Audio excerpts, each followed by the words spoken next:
প্রিয় শিক্ষার্থীরা, আসসালামু আলাইকুম। পদার্থবিজ্ঞান অনলাইন ক্লাসে সবাইকে স্বাগতম। আশা করছি সবাই সুস্থ আছো। আমরা পঞ্চম অধ্যায়ের কিছু বিষয় নিয়ে গত ক্লাসে কথা বলেছিলাম। আজকে কিছু বিষয় নিয়ে কথা বলবো। আজকে কি বিষয় নিয়ে কথা বলবো আমি লিখে রেখেছি। আমরা আজকে আর্কিমিডিসের নীতি ও প্লবতা নিয়ে কথা বলবো। কোনো বস্তু কেন ভেসে থাকে অথবা কেন ডুবে যায় এটা ব্যাখ্যা করা শিখবো।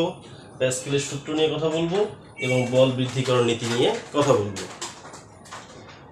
আর্কিমিডিসের নীতিটা প্রমাণ করার জন্য আমি একটা ছবি এঁকে রেখেছি। তার আগে একটু বলে নেই যে আর্কিমিডিসের নীতিটা আসলে কি, মূল বিষয়টা কি।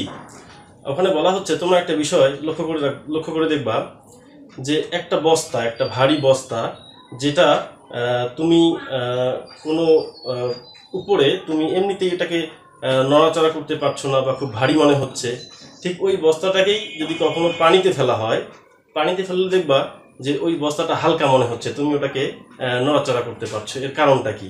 এর কারণটা আর্কিমিডিসের নীতি থেকে ব্যাখ্যা করা যায়। আচ্ছা, তো আর্কিমিডিসের নীতিটা হচ্ছে, কোনো একটা বস্তু যদি তরলে নিমজ্জিত হয় বা তরলের উপরে পড়ে, সে যে পরিমাণ তরলকে অপসারণ করবে ওই বস্তুটি থেকে, সে যে পরিমাণ তরলকে অপসারণ করলো ওই বস্তুটি থেকে সেই পরিমাণ ওজন কমে যাবে। এতটুকু হচ্ছে আর্কিমিডিসের কথা। যে আর্কিমিডিসের নীতি হচ্ছে যে কোনো বস্তু যখন তরলে নিমজ্জিত হয়, সে যে পরিমাণ তরলকে অপসারণ করে বস্তুটি থেকে ঠিক সেই পরিমাণ ওজন কমে যায়।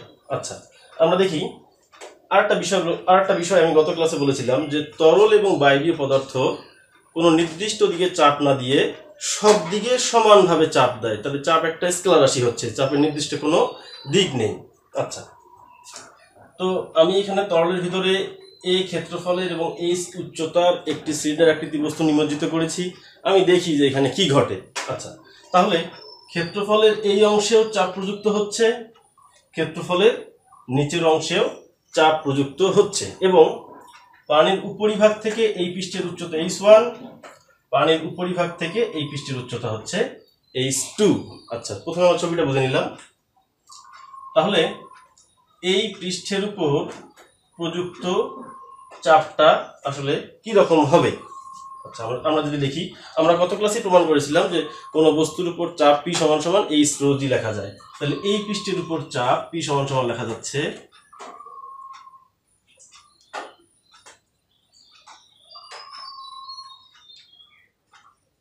তাহলে এই পৃষ্ঠের উপর যেহেতু h উচ্চতা, এখান থেকে উচ্চতাটা h1, তার মানে এই a পৃষ্ঠের উপর চাপটা P1 সমান সমান লেখা যাচ্ছে h1 rho g। একইভাবে এই নিচের পৃষ্ঠের উপর চাপ, তাহলে P2 সমান সমান আমরা কি লিখতে পারি?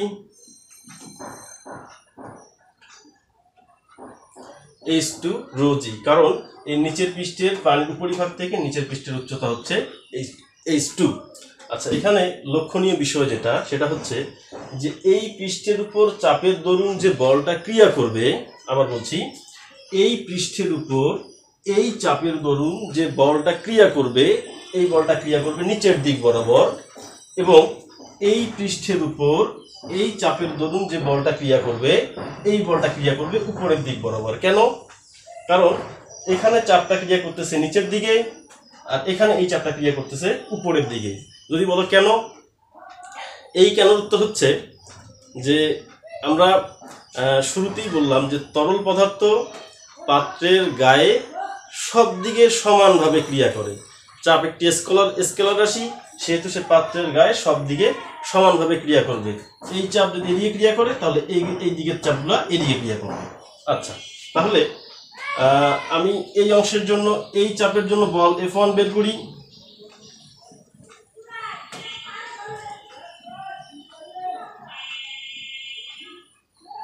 AP1। আবার এই চাপের জন্য এখানে আমি বল বের করি F2 সমান সমান, কোন সূত্র থেকে লিখলাম? আমরা জানি P সমান সমান হচ্ছে F ভাগ A লেখা যায়। তাহলে আমি F সমান সমান লিখতে পারি হচ্ছে AP বা PA।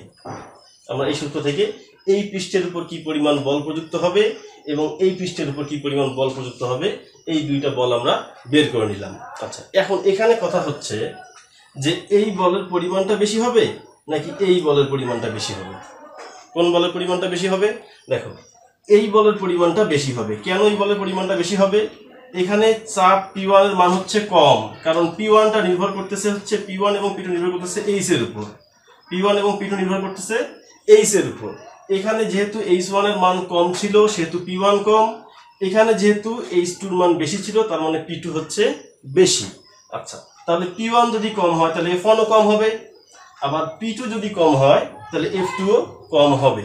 সরি, P2 যদি বেশি হয় তাহলে F2 ও বেশি হবে। তো F2 কি পরিমাণ বেশি হবে এটা আমরা বের করে নিই। তাহলে F সমান সমান আমরা লিখতে পারি হচ্ছে F2 মাইনাস F1। তাহলে F2 এর মান যদি আমি বসাই, F2 এর মান A P2 আর F1 এর মান হচ্ছে A P1। তাহলে আবার P2 সমান সমান আমরা কি বের করেছিলাম, H2 রো G, আর P1 সমান সমান বের করেছিলাম H1 রো G। যদি আমি A রো G কমন নেই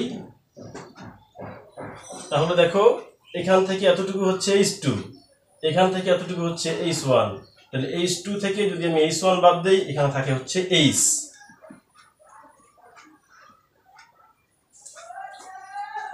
তাহলে এই F1 এর চেয়ে F2 এই পরিমাণ বল বেশি, কথাটা বোঝো? তাহলে F2 এর বলটা কতটুকু বেশি, এই পরিমাণ বলটুকু হচ্ছে বেশি। তো এখান থেকে আমরা কি বলতে পারি, দেখো এটা হচ্ছে এই পাত্রের বা এই সিলিন্ডারের ক্ষেত্রফল, রোটা হচ্ছে তরলের ঘনত্ব, আর জিটা হচ্ছে অভিকর্ষ ত্বরণ এবং এইচটা হচ্ছে উচ্চতা। তার মানে এই বলটুকু হচ্ছে এই যে সিলিন্ডারটা আছে সে যে পরিমাণ তরলকে অপসারণ করেছে সেই পরিমাণ তরলের ওজন হচ্ছে এই বলটুকু। তার মানে আমরা বলতে পারি, আবার এই বলটার ক্রিয়া দিক কোন দিকে, এই বলটার ক্রিয়া দিক কিন্তু উপরের দিক বরাবর, কারণ আমরা বলেছি যে F2 এর মানটা বেশি। যেহেতু F2 এর মানটা বেশি সেহেতু এই বলটার ক্রিয়া দিক হবে উপরের দিক বরাবর। তাহলে এখান থেকে আমরা কি বলতে পারি যে এই যে সিলিন্ডারটা আছে এই সিলিন্ডারটা যতটুকু তরলকে অপসারণ করেছে সেই তরলটুকুর সমপরিমাণ ওজন এই বস্তুটির উপর উপরের দিক বরাবর ক্রিয়া করতেছে। এটাই হচ্ছে আর্কিমিডিসের নীতি।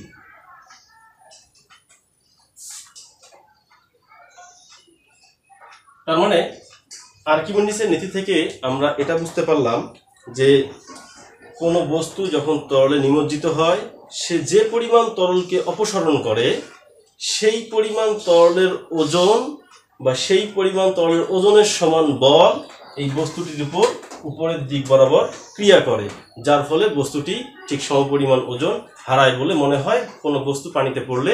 এই জন্যই আমাদের হালকা মনে হয়। আচ্ছা, আশা করি তোমরা বুঝতে পারছো। আমরা পরের বিষয়টা নিয়ে আলোচনা করি, এটা হচ্ছে বস্তুর ভেসে থাকা অথবা ডুবে যাওয়া। কোনো বস্তু কেন ভেসে থাকে, কোনো বস্তু কেন ডুবে যায়, এর ব্যাখ্যা আর্কিমিডিসের নীতি থেকে পাওয়া যাচ্ছে। তার মানে আর্কিমিডিসের নীতিটা আমি বারবার বলতেছি, আর্কিমিডিসের নীতিটা কি, যে কোনো বস্তু যখন তরলে ডুবে যায় সে যে পরিমাণ তরলকে অপসারণ করে সেই পরিমাণ তরলের ওজনের সমান বল এই বস্তু হারিয়ে ফেলে, বা সেই অপসারিত তরলের ওজনের সমান ওজন এই বস্তুটি হারিয়ে ফেলে। এটা হচ্ছে আর্কিমিডিসের নীতি। তাহলে দেখো এই তরলের ভিতর এই বস্তুটি ধরো ভেসে আছে, তরলের ভিতরে এই বস্তুটি ভেসে আছে আমরা ধরে নিলাম। তাহলে এই বস্তুটি কেন ভেসে আছে, যে এই বস্তুটি যে পরিমাণ তরলকে অপসারণ করেছে সেই পরিমাণ তরলের ওজন এই বস্তুটির ওজনের সমান হয়েছে, সমান হওয়ার কারণে এই বস্তুটি ভেসে আছে। তার মানে কোনো বস্তু ঠিক তখনই ভাসবে যখন সে তার ওজনের সমান তরলকে অপসারণ করতে পারবে, কারণ যতটুকু তরলকে অপসারণ করবে ঠিক ততটুকু তরলের ওজনের সমান বল এই বস্তুটির দিকে উপরের দিক বরাবর ক্রিয়া করবে। তার মানে কোনো বস্তু যদি অর্ধেক ভেসে থাকে তাহলে আমরা কি বলতে পারি, অর্ধেক ভেসে থাকলে আমরা এটা বলতে পারি যে বস্তুটি অর্ধেক ডোবার ফলে যে পরিমাণ তরলকে অপসারণ করেছে সেই পরিমাণ তরলের ওজনই বস্তুটির ওজনের সমান হয়ে গেছে। আবার বললাম যে একটি বস্তু ডুবন্ত অবস্থায় ভেসে আছে, মানে পুরোপুরি ডুবে ভেসে আছে, এরকম অনেক তোমরা দেখবা যে ডুবন্ত অবস্থায় ভেসে আছে। তার মানে এখানে কেন এরকম ঘটনা ঘটছে, যে বস্তু ডুবে যাওয়ার ফলে, পুরো বস্তুটি ডুবে যাওয়ার ফলে যে পরিমাণ তরলকে অপসারণ করেছে সেই পরিমাণ তরলের ওজন বস্তুটির ওজনের সমান হয়েছে। আবার কোনো বস্তু যদি ডুবে যায়, কেন ডুবে যায়, ডুবে যাওয়ার কারণটা আমরা কীভাবে ব্যাখ্যা করতে পারি, যে ওই বস্তুটি যে পরিমাণ তরলকে অপসারণ করেছে সেই পরিমাণ তরলের ওজন বস্তুর ওজনের চেয়ে কম ছিল। তার মানে সে নিজের ওজনের চেয়ে কম পরিমাণ তরলকে অপসারণ করেছে, যার ফলে সে ডুবে গেছে। তার মানে আমরা এখন ব্যাখ্যা করতে পারবো যে কোনো বস্তু কেন ভেসে থাকে এবং কোনো বস্তু কেন ডুবে যায়। আমি আবার আরেকবার সংক্ষেপে বলি যে কোনো বস্তুর ডুবে যাওয়ার কারণ হচ্ছে সে যখন নিজের ওজনের সমান তরলকে অপসারণ করতে পারবে না, সে তখন ডুবে যাবে। আর কেউ যদি নিজের ওজনের সমান তরলকে অপসারণ করতে পারে তাহলে সে ভেসে থাকবে। সে ততক্ষণ পর্যন্ত ডুববে যতক্ষণ পর্যন্ত সে নিজের ওজনের সমান তরলকে অপসারণ করতে পারেনি। যখনই সে নিজের ওজনের সমান তরলকে অপসারণ করতে পারবে তখনই কিন্তু আর সে ডুববে না। এই কারণে তোমরা দেখবা যে কিছু বস্তু পুরোটাই ভেসে থাকে, মানে সামান্য একটু ডুবে ভেসে থাকে। আবার তোমরা দেখবা যে কোনো বস্তু অর্ধেকটা ডুবে থাকে, আবার দেখবা কোনো বস্তু ডুবন্ত অবস্থায় ভেসে থাকে। তার মানে আমরা এটা বলতে পারি যে ওই বস্তুটা ততক্ষণ পর্যন্ত ডুবতে থাকবে যতক্ষণ পর্যন্ত সে তার ওজনের সমান তরলকে অপসারণ করতে পারে নাই। আচ্ছা, এরপরে আমরা প্যাসকেলের সূত্রটা নিয়ে আগে কথা বলে ফেলেছিলাম। প্যাসকেলের সূত্র হচ্ছে যে আমরা যদি কোনো বায়বীয় অথবা তরলের উপর চাপ প্রয়োগ করি তাহলে সে চাপটা সমানভাবে সব দিকে ছড়ায় যায় এবং একটা পাত্রের গায়ে লম্বভাবে ক্রিয়া করে। তার মানে চাপ একটি স্কেলার রাশি, এটির কোনো নির্দিষ্ট দিক নেই। এটার নির্দিষ্ট দিক না হওয়ার কারণে এটা সব দিকে সমানভাবে ছড়ায় যায় এবং পাত্রের গায়ে লম্বভাবে ক্রিয়া করে। আচ্ছা, প্যাসকেলের এই সূত্র থেকে একটা খুব মজার জিনিস প্রমাণ করা যায়। আমরা দেখি কি সেটা।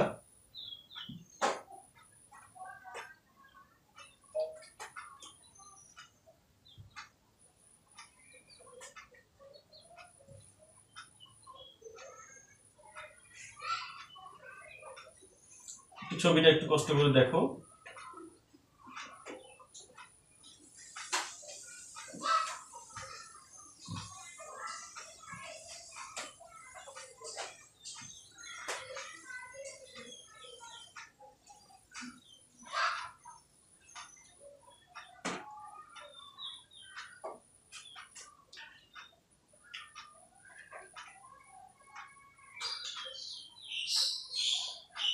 আচ্ছা,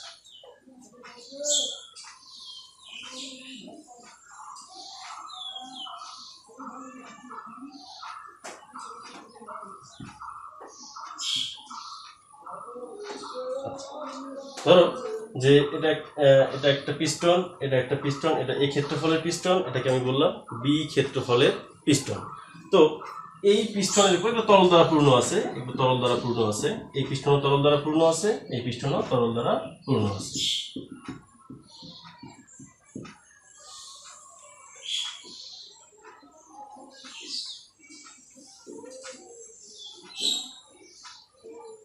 আচ্ছা, এখন আমি যদি এভাবে এখানে চাপ দেই, পি পরিমাণ চাপ দেই, কোন পিস্টনে, A1 ক্ষেত্রফলের পিস্টনে, এটাকে আমি 1 নম্বর পিস্টন বলি, এটাকে আমি 2 নম্বর পিস্টন বলি।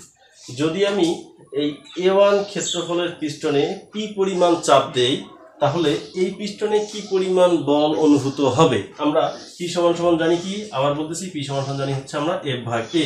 যেহেতু পি এর মানও জানা আছে, এর মানও জানা আছে, তার মানে এখান থেকে আমি F1টা বের করে নিতে পারি। তাহলে F1 সমান সমান দেখা যাচ্ছে হচ্ছে PA1। তাহলে এই পিস্টনে অনুভূত বল হচ্ছে F1 সমান সমান PA1। এখন এই পিস্টনে যদি চাপ দেই তাহলে যেহেতু তরলের চাপ সব দিকে সমানভাবে ছড়ায় যায় সেহেতু এই পিস্টনে একটা চাপ অনুভূত হবে। তো এই পিস্টনে যেহেতু এখানে পি পরিমাণ চাপ ছিল তার মানে এই পিস্টনেও ঠিক পি পরিমাণ চাপই অনুভূত হবে। তো আমি ধরে নিলাম যে এই পিস্টনের চাপ হচ্ছে পি। তাহলে এখানে F2 সমান সমান কি লেখা যায়,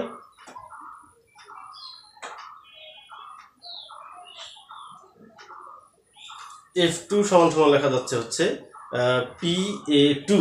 আচ্ছা, তাহলে এখানে যদি আমি পি এর মানটা বসাই,